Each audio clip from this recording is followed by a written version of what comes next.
Good morning. It's decluttering day 2050 quadrillion. Anyway, I wanted to kind of do an update and let you guys know a couple of things that I may or may not have missed in my last video when I was kind of telling you guys some of the ways of the declutter. Anyway, my progress is painted Antonio's room yesterday. That's pretty much all I did because honestly I hadn't planned on doing it. It just was impromptu. It happened and I'm glad it did. So I'm in Noah's room now and it's a hot rickety mess, but it has to be painted also.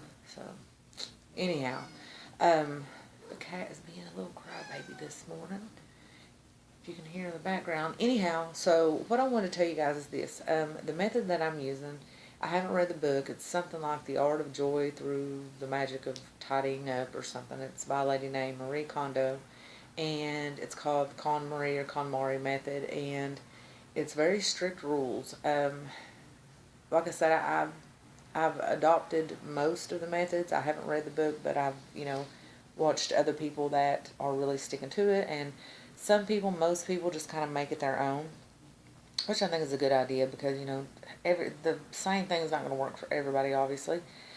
But I will tell you this, I can tell already with what I've already done in the last few days that it's made a huge difference for me. As far as laundry, as far as tidying up and cleaning and all that kind of stuff. One thing I did want to touch on is this, and this is the good news. It is overwhelming when you get started, but you have to keep the momentum going and don't stop. Like I said before, you can't just do little bits at a time, because if you do one little drawer of stuff and you get rid of it, then you've got stuff coming in, all the time. And you'll just end up right back where you were. So you want to take it on anywhere from a week to 3 months, no longer than that, to do the whole entire house if you can. And you want to do like items, for instance, books. When you do books, you don't just clean a bookshelf. You take every book from every corner of the house, kid books, books that are left in your car, or books from the bathroom, books from your bedroom, books from the living room on the shelf, your den, or what have you. And you take all of those and you put them all in a huge pile in the middle of the living room floor. And then you start picking the books you want to keep. Don't focus on what you're getting rid of. Focus on what you're keeping. That's kind of the whole deal here, is focusing on what you like and what you love and what you're using, not on the clutter. And but let's get to the good news that I was going to tell you about. The good news is that she talks about in her book is, once you do this one time, and that's the decluttering, once you do it one time, you never have to do it again, because once you get rid of all the junk, big time, I'm not talking a little bit, all of the junk, all of the clutter, and I say junk, and I use that term loosely because most of the time it's not junk, it's stuff that somebody else can use, but once you declutter all of that, you never have to do it again, as long as you stick to it and don't start bringing a bunch of stuff back in the house and being a shopaholic like I am. And hello, I got to work on that, but that's another video. But I've been doing good. Anyway, so you want to make sure that everything that you keep certainly is something that is for the here and the now. I mean, there's going to be mementos, and there's going to be like first aid kits and things that you want to keep for the in case times. But for the most part, you can part with way more than you think. And once you get on a roll, man, let me tell you something. It's so easy to start checking stuff. I have to actually stop myself and be like, whoa, wait a minute. I'm getting rid of everything in my house, and I like it. So I have to kind of pull in the reins and not get rid of too much.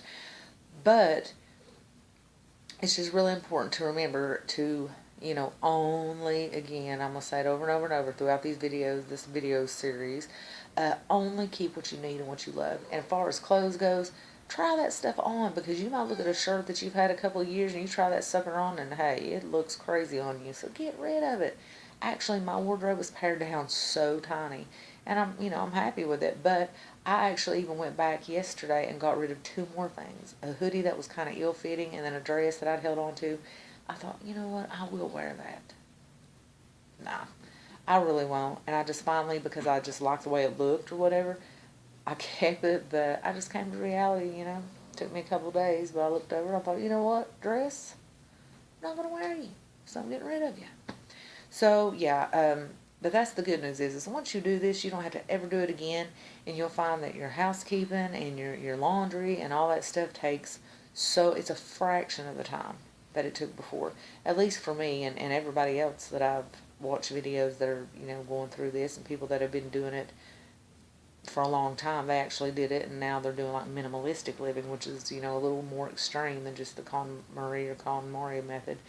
Um, so I'm not telling you to throw out everything you own, but I am telling you that you don't need probably, I'll say for sure 60% of the stuff that you have, you just don't need. Hobbies especially, like a lot of people will buy all this stuff to go for, with a hobby. Oh, they're going to play golf, or they're going to do art, or they're going to, do all these crafts, and they end up with all this jiggle-jaggle stuff that just sits and dust grows on it. I mean, that's so stupid. Somebody else could be enjoying it. Let it go. Let it go. Yeah, so that's the good news I want to share with you. You just got to do it once. But again, you can't just wishy-washy around and do a little bit and then stop and all that. You got to keep going. And this is the perfect weather to do it. It's spring cleaning time, so don't just do a little half-wit spring cleaning. Really get down on it. And another thing I wanted to mention is, on a video I saw, a woman made a really good point. I don't know if this is in the book. I'm sure it is. Definitely, I know the organizing part is. You cannot start organizing until you declutter. So if you're halfway through pulling out things, don't start putting back things that you're going to keep just automatically. Wait until you've gone through every single thing. Then you clean the area and put stuff back.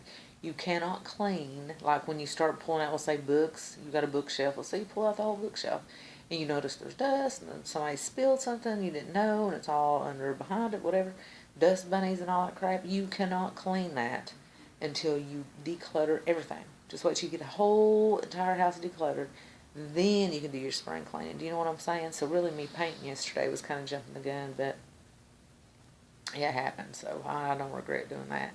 But I mean, you have to make it your own.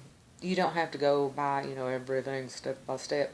But it's good if you do stick to it as close as you can. So this video is running long. But anyhow, I want to tackle the kitchen today. I'm pulling out lids and pots and pans and whatever else, and stacking it all up in the middle of the dining room table and wherever else it'll fit. And I'm going through each and every item, and then I'm going to clean the entire area and then put things back.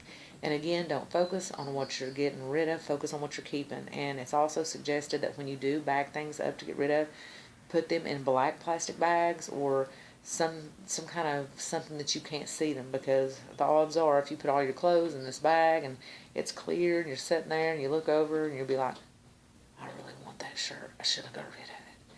Then you'll go grab it out and really you didn't want it, or you wouldn't have threw it in there in the first place. So alright, I've been rambling. We're going on 8 minutes. It's going to take forever to upload, but I just want to give you an update and tell you guys, if you're doing this, keep going. And I don't even know if any of you are doing this. Maybe I'm the only person in the universe that's doing this. But, oh well, if I am, I am. But I'm going to get down to actually minimalistic living. Like, I'm taking it to a whole nother level after this, because it's just so exciting to watch stuff go and just seeing what I have. And that's the thing too, I'll say this really quickly, is once you get rid of all the clutter, you start to appreciate the things that you do like, and actually using the things that you like. And it's amazing. Consumerism has just eaten us alive. We just have been told over and over and over, buy this, buy that, you need this, you need that, buy, buy, buy, buy, buy. It's going to save you money too. So anyway, I'm going to get off here and get started, going on 4 hours sleep, and I mean, what's new? But yeah, so I'm going to go ahead and get started on my kitchen, hopefully, and I will update you guys here in a little while, let you know how it's going. And so give this video a like and a share, and if you're on YouTube, subscribe, okay? So that's it. Give me any feedback that you have. If you have any questions, let me know, and if you need any help, let me know. So that's it, guys. I will update you, and I will see you next video.